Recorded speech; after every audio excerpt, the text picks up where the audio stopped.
Hi hello ನಮಸ್ಕಾರ welcome back to my ಹೊಸ video. ಎಲ್ಲರೂ ಹೇಗಿದ್ದೀರಾ? ಎಲ್ಲರೂ ತುಂಬ ಚೆನ್ನಾಗಿದ್ದೀರಾ ಅಂತ ನಾನಂತೂ ಅಂದ್ಕೊಂಡಿದ್ದೀನಿ. ನಾನು ಕೂಡ ಚೆನ್ನಾಗಿದ್ದೀನಿ ಅಂತ ಹೇಳ್ತಾ ನಮ್ಮ ಇವತ್ತಿನ ಈ ಒಂದು ಹೊಸ ವಿಡಿಯೋಗೆ ತಮಗೆಲ್ಲರಿಗೂ ಸ್ವಾಗತ ಸುಸ್ವಾಗತ. ನೋಡಿ ಸ್ನೇಹಿತರೆ, ಬೆಳಗ್ಗೆನೇ ಮಂಜು ಎಷ್ಟು ಚೆನ್ನಾಗಿ ಬರ್ತಾಯಿದೆ. ಒಂಥರ ತಂಪಾಗಿದೆ ವಾತಾವರಣ. ರಾತ್ರಿ ಮಾತ್ರ ತುಂಬ ಸೆಕೆ ಆಗುತ್ತೆ. ನೋಡ್ಬೋದು ನೀವು, ಇವಾಗ ಟೈಮು 7:30 ಆಗೋಕ್ಕಾಗಿದೆ. ಮಂಜು ಹೇಗೆ ಬೀಳ್ತಾ ಇದೆ. ನಮ್ಮ ಬಜಾರಿ ಸೊಸೆದು ಬರ್ತಡೇ ಇತ್ತಲ್ವ, ಅವತ್ತು ನನ್ನ ಮಗಳಿಗೆ ಲಾಸ್ಟ್ ಎಕ್ಸಾಮ್ ಇತ್ತು. ಹಾಗಾಗಿ ಅವ್ರ ಅತ್ತೆ ಮಾವ ಅವಳನ್ನು ಅಲ್ಲೇ ಉಳಿಸ್ಕೊಂಡಿದ್ರು. ಅಪ್ಪಾಜಿ ನೆನ್ನೆ ಹೋಗಿ ಇವತ್ತು ಕರ್ಕೊಬಂದಿದ್ದಾರೆ. ನೋಡಿ ಇಲ್ಲಿ ನನ್ನ ಮಗ ಕಿಟಕಿಯಲ್ಲಿ ನೋಡ್ತಾ ಅವನೇ ಬಂದ್ಬಿಟ್ರಲ್ಲಪ್ಪ ಅಂತ. ಅವನಿಗೂ ಒಂದು ವಾರದಿಂದ ಆಗ್ತಾ ಇಲ್ಲದೇ ತುಂಬ ಬೇಜಾರಾಗಿತ್ತು.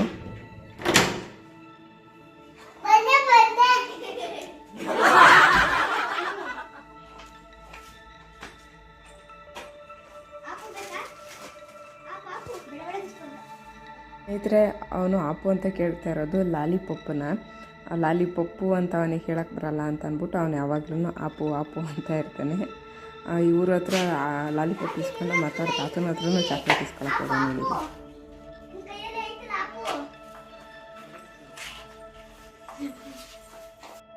ಅರಕಲಗೂಡಿಂದ ಬರ್ತಾ ಮಲ್ಪಟ್ನ ಸಿಗುತ್ತೆ, ಅಲ್ಲಿ ಅವ್ರ ತಾತನ ಜೋಬಿಗೆ ಚೆನ್ನಾಗಿ ಕತ್ರಿ ಹಾಕ್ಬಿಟ್ಟು ಬಂದವ್ರೆ. ನೋಡಿ ಇಲ್ಲಿ ಏನು ಖುಷಿ ಅವರಿಗೆ.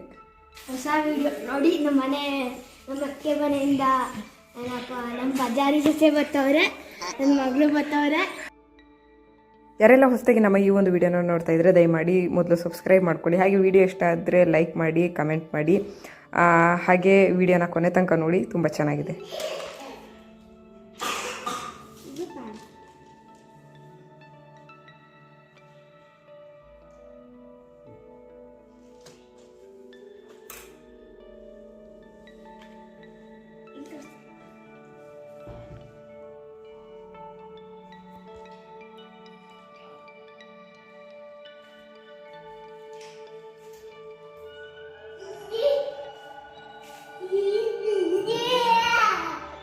ನನ್ನ ಮಗನಿಗೆ ಇವರಿಬ್ಬರು ಬಂದಿರೋದೇ ಒಂಥರ ಖುಷಿ ಆಗ್ಬಿಟ್ಟೈತೆ. ನಾನು ಸೊಸೆ ಬೇರೆ ಸಿಟ್ಕೊಬಿಟ್ಟಿದ್ದಾಳೆ, ನನ್ನ ಬಜಾರಿ ಅಂತ ಎಲ್ಲ ಕಡೆ ವಿಡಿಯೋ ಮಾಡ್ಬಿಟ್ಟು ಹಾಕ್ಬಿಟ್ಟಿದ್ದೀರಲ್ಲ ಅಂತ ಸಿಟ್ಕೊಂಡು ಕೂತವಳೆ. ನೋಡಿ ಇಲ್ಲಿ ಯಾರು ಕೊಟ್ಟಿದ್ದು ಆಪು? ನಿಮಗೆ ಆಪ್ ಯಾರು ಕೊಟ್ಟಿದ್ದು?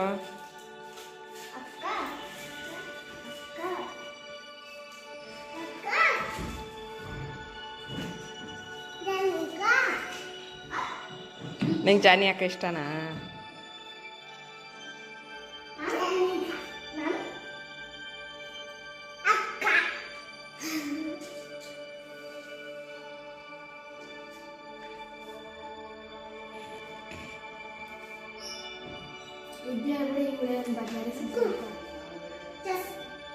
ಏನನ್ಬೇಕು? ಏನನ್ಬೇಕು ಹೇಳ.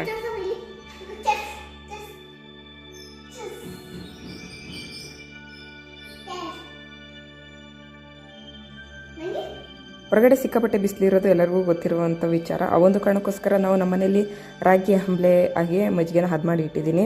ನಾವು ಯಾವಾಗ್ಲೂ ಅಷ್ಟೇ ಈ ಒಂದು ಬೇಸಿಗೆಗಾಲದಲ್ಲಿ ಆದಷ್ಟು ಮನೇಲಿ ರಾಗಿ ಹಂಬಲಿ ಹಾಗೆ ಮಜ್ಜಿಗೆನ ಮಾಡಿಕೊಂಡು ಸೇವಿಸ್ತೀವಿ. ನೀವು ಅಷ್ಟೇ ಮಕ್ಕಳಿಗೆ ಹೊರಗಡೆಯಿಂದ ಜ್ಯೂಸ್ಗಳನ್ನ ತಂದುಕೊಡೋದನ್ನು ಸ್ವಲ್ಪ ಕಡಿಮೆ ಮಾಡಿ ಮನೆಯಲ್ಲೇ ಆದಷ್ಟು ಮಜ್ಜಿಗೆನ ಹದ ಮಾಡಿಕೊಡಿ. ಹಾಗೆ ನಿಂಬೆ ಹಣ್ಣಲ್ಲಿ ಜ್ಯೂಸನ್ನ ಮಾಡಿಕೊಡಿ. ಆದಷ್ಟು ಮಕ್ಕಳಿಗೆ ನೀರನ್ನ ಕುಡಿಸಿ.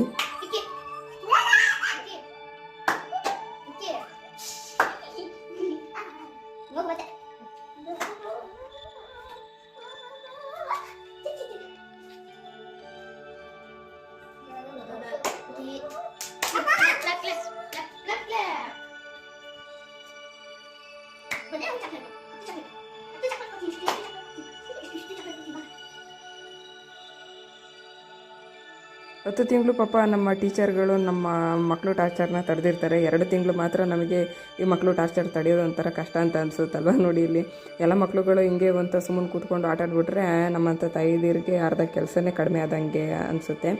ನಮ್ಮ ಮಕ್ಕಳು ಸಹ ಸುಮ್ಮನೆ ಕೂತ್ಕೊಂಡೇನೋ ಡ್ರಾಯಿಂಗ್ ಮಾಡ್ತೀವಿ ಅಂತ ಮಾಡ್ತಾಯಿದ್ರು. ಆದಷ್ಟು ಬರೀ ಆಟ ಮಾತ್ರ ಆಡೋದಲ್ಲ, ಸ್ವಲ್ಪ ಓದಿನ ಕಡೆನೂ ಸ್ವಲ್ಪ ಗಮನ ಇರಲಿ. ಇಲ್ಲ ಅಂದರೆ ಮಕ್ಕಳು ಎಲ್ಲನೂ ಮರ್ತ್ಕೊಬಿಡ್ತಾರೆ. ಒಂದು ವರ್ಷ ಏನು ಓದಿದ್ರು ಏನು ಕಲ್ತಿದ್ರು ಎಲ್ಲನೂ 2 ತಿಂಗಳನ್ನೇ ಮರ್ತ್ಕೊಬಿಡ್ತಾರೆ. ಅಷ್ಟರ ಮಟ್ಟಿಗೆ ಅವ್ರು ಆಟ ಆಡ್ತಾರೆ ಈ ರಾಜ್ಯದಲ್ಲಿ ಅಲ್ವಾ. ಎಲ್ಲರೂ ನೀವು ನಿಮ್ಮ ಅಜ್ಜಿ ಮನೆಯಲ್ಲಿ ಇದೇ ರೀತಿ ನಾವು ಚಿಕ್ಕದ್ರಲ್ಲಿ ತುಂಬ ಸಮಯನ ಕಳೆದಿರ್ತೀವಿ ಎಲ್ಲ ಒಟ್ಟಿಗೆ.